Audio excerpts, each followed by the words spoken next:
Victor Echo 4 Bravo Delta Echo here. I'm outside just patching up a couple feed lines that had some issue with some rabbits chewing some holes on. And I mentioned in an earlier video that I was going to cover the my grounding setup, so I guess since I'm out here this is as good a time as any. Just a couple notes on the feed lines. Yeah, the rabbits kind of like to chew at them a little bit. Luckily they didn't go after anything, any of the important lines. It was just two receiving lines. They actually severed right through this little guy here. It's just a feed line for my Sirius XM antenna, and they were nibbling a little bit at the RG6 that feeds my long wire for the receivers. So I'm just looming them, and then I'm going to bury them down a couple inches, and that'll hopefully keep them from chewing at them a little bit for a little bit longer. And yeah, where they had decided to chomp at them is down here at the base of the pipe, and it sealed this one up. They actually severed this cable right in half, so I had to patch that guy up. So I'm going to loom all that and bury it, and hopefully we won't have any more rodent issues. So yeah, we'll get on to showing you the grounding here. So the grounds for the antenna, the roof antennas, actually go alongside the coax here, up the pipe, up the side of the wall, up through the fascia, or up through the eave, and actually pop out. There's a little hole just above the eavesdrop there under the shingles, and they just kind of run up onto the roof. Won't be able to see them up at the top here, but there's a tripod on the roof, and the antennas, the tripod is grounded, and then the three antennas are also all grounded to the same grounding system there, and that runs down to the base. And behind the plant here, number 3 ground wire here, a little 4-foot ground rod. This guy was my original ground rod that I only had when I had the receiving antenna, and I just kept adding on. And the number 3 runs along the edge of the house this way, but I'm just going to add that this is by all means not an ideal perfect grounding system. It could be better, but you do what you can. You do as much as you can with what you have and what you can afford, and you know, any grounding is better than no grounding. So I got no lightning arresters, but technically our local code doesn't require them if all of your feed lines are shielded with a grounded shield. So any coax feed lines are technically protected by the shield, which makes sense, because if there is a lightning issue, it would likely arc over to the shield inside the coax anyway, hopefully before it gets into the house. So the number 3 ground from the rooftop antennas comes this way, and it splices into another number 3 with a split bolt, and that is actually the safety bond that goes through, and it bonds to the service entrance ground, and also feeds my system bonding equipment in the shack. So that's I'll show that later when I go back inside. And so I got another ground rod here, and then that runs along this way. So this feed line here is for the big antenna. That's for the big 10-11 meter vertical. The other 4 feed lines over here that I had that run up to the roof. This guy here is for the dipoles for 20-40 meter. That's another RG8U. I got an RG6 for my receiving long wire, random wire antenna, and then I've got some RG58, which was originally just receiving, and it ended up, because it's attached to a disc on the roof, and I used that for a low-powered transmission line for 2 meter and 70 centimeter to talk on the local repeaters. And then, like I mentioned, the little guy here is just for the Sirius XM receiving antenna. That's just one of those car antennas, magnet mount. It's actually hanging right now. I just got to stick it back up. The eaves troughs were just replaced, so it's magnetic, and it just sticks to the eaves trough. And then I bought a couple adapters and everything, and extended it across to in the house over to the stereo system with RG6. The ground wire on this side goes over, comes this way. There's another ground rod here, and it wraps over to the other side of the fence. with the feed line that goes and feeds the antenna there. So I'll go and I'll run along the other side there and I'll show you that. So up top we got the tripod with the dipole antennas on it, and the long wire off the side, and the disc going right at the top. When we redid the eaves troughs in the roof, took this as an opportunity to do things a little bit better, as opposed to that crappy little pipe I had sticking off the chimney cover, for lack of a better term. You may notice the dipoles aren't red anymore. I had to retune them anyway, so I had some 12 gauge. It's a little bit lighter wire, so it doesn't sag as much, and it's blue, so it doesn't stick out as so much as a sore thumb like the red did against the new blue roof. You probably can't see it in the video here. It kind of gets grainy and stuff when I do the digital zoom, but the grounding is a lug at the bottom there, and a bunch of ground wires that run up the side of the mast along with the feed lines and ground to the antennas, and then run down over the roof and through that pipe down to the ground rod I showed you earlier. So I got a little bit of an antenna farm going on up. So around the back side of the house here where we left off, here's the other feed line. I might as well check to make sure there's been no rabbits and stuff chomping on this yet. And the ground wire come along the back side of the fence, and then they run over and runs over to third ground rod here. And these ground rods, by the way, are 5 feet long. I've got 4 of them. So that runs over to the ground rod, and then up the pipe I've got a clamp on here, so that grounds the mast itself, and a lug, and that runs ground cable up to the base of the antenna. So the antenna is physically grounded as well. It's kind of a redundancy ground in case there's any corrosion on the mechanical clamps. So that's the 10-11 meter antenna, the view from underneath. Mast. I do have a video showing that one off too. It's a very short video, but it's a pretty simple piece of EMT attached to the side of the fence. Nothing special. Just some wood screws and EMT clamps, and I used some turnbuckles with threaded rod and U-bolts to hold it up to give it rigidity, and it's been up here for over 2 years now, and it barely budges. This antenna's seen 95 kilometer-an-hour gusts of wind, and the antenna sure moves about in the wind. You can see it swaying a little bit right now, but the mast is stable. So then down at the bottom here, I ran out of bare, so I just had a piece of coated copper, number 3 again, and that runs over here along the fence. And there's another ground rod right here. Those are my 4 ground rods for the antenna system, and then the other line feeds off into the house and grounds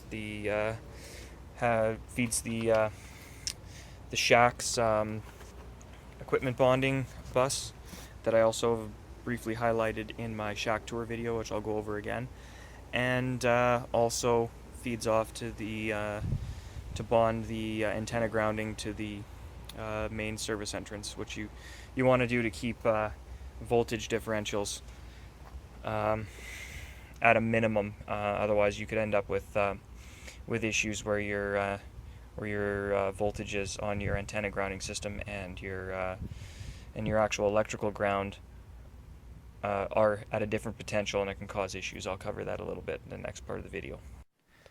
So inside the house, the ground wire comes in through the bottom of the window there and up over the top, and here we've got a split bolt, and that white number 3 runs over to the other room and down to the equipment grounding bus, and this one runs straight across all the way over, and if we go for a little climb here, bonds to the service entrance ground with another split bolt. So the whole point of this is to reduce, to bring the ground potential of both the shack ground and the equipment ground to the same potential, so that you don't have ground loops, and you don't have any issues where you're going to have possibly hazardous voltage when you're operating your radio, touching two different pieces of equipment or something, depending on how the electrical ground is connected inside of your radios. So it's good practice to, if you're gonna if you've got an antenna ground, make sure you bond them, because I have gotten a few nasty volt bites from my stuff before I had the bond here. When I was adjusting one of my receivers, and I went to switch on another one, I got a little bit of a bite from it. You could definitely feel it. When I measured it with my voltmeter, there was about 50 VAC on it between the two, and it just happened it was because I was using my old Hallicrafters SX99 tube equipment. You get all kinds of weird leakages and stuff because in the old tube equipment, grounding wasn't as particular as it is now. So a lot of times you had a little bit of voltage floating on the chassis, which normally wouldn't be an issue. But then if you're touching two pieces of equipment that have a different potential, you can get a zap because of the difference in potential on it. So yeah, it's always good to make sure you bond your equipment and ground all of your equipment in the shack, and make sure you've got a good bonding point from your shack ground and antenna ground to your electrical service ground. It reduces all kinds of issues, ground loops, voltage hazards. It's mainly for the safety factor though. So inside the shack, you can see up at the top here, we've got the number 3 coming down the side. And yeah, the shack has been rearranged a little bit. I got rid of a few of my radios that I just didn't really use anymore, and got myself a new general coverage receiver, which is absolutely awesome.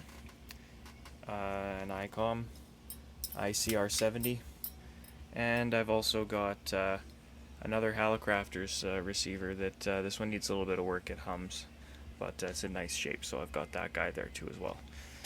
Anyway, the ground runs down the back and over to the main equipment ground bus, which is over here, and that feeds through the tray. I got a finger duct tray for keeping all of my grounding cables and feed lines and stuff like that all nice and neat. So that that ground bus there grounds all of all my radios and equipment and everything that's attached to antennas or anything like that.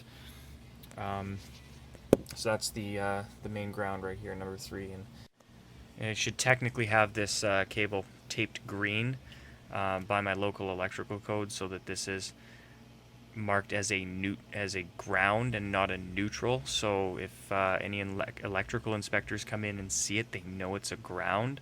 You'd have to be pretty dumb to think that this is a neutral though. But you never know. There are some people out there that do some really weird crap. So yeah, just this there was a steel bus bar that I had that I mounted a electrical panel, copper bus bar to, and I got a couple nice big lugs to distribute the ground onto the main bus, and a jumper just for redundancy onto this bus bar, just in case any of the 4 screws that are holding it onto the to the main heavy gauge bus bar lose continuity. And then this jumper here, this bonding strap, bonds this bus bar here, which grounds all my switches. So I've got my switch to switch between the 10 and 11 meter radios, and then goes between 10, 11 meter and the HF radio, and those feed through low pass filter, which goes over to the station monitor and then back up to the antenna distribution switch, so I can switch between my 10 meter vertical and the 20-40 meter dipole. And I plan on having a dummy load switchable up here as well when I get around to actually buying one. So that's another ground, redundancy ground for all of the coax feed lines and everything coming in. It's all bonded and grounded, including the low pass filter. So everything is grounded nicely and more or less protected. It's not an ideal grounding setup. A lot of people like to have their entrance grounds right where the coax comes into the house or the shack, and lightning arresters and all that. But any grounding is definitely better than no grounding at all.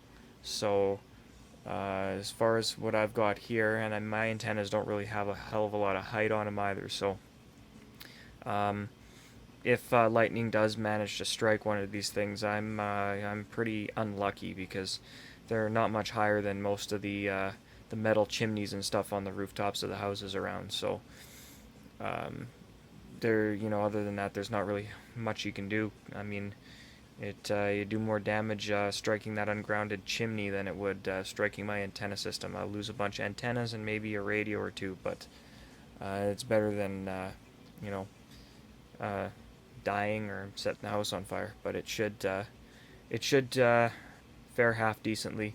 But it doesn't matter how good of a system you've got, how much money you sink into it, unless you've got stupid, crazy, insane disposable income that you can throw at large, thick, heavy conductors and perimeter grounds and ground rods all over the place and everything like that. No amateur system is going to take a direct strike and survive. Something's going to fail, whether it's your coaxial cable or you lose a radio or you obliterate your antenna or something. There's always going to be something that's going to take damage. Even even the big transmission towers, stuff like that, radio stations, sometimes when they take direct strikes, even with the extensive grounding that they've got on their systems, they'll still lose transmitters or blow a tube or something, or melt an antenna off the tower. So there's really no 100% fail-safe, lightning-proof setup. You just do as best as you can. That way, if something does happen, there's less of a chance that you're going to take extreme damage.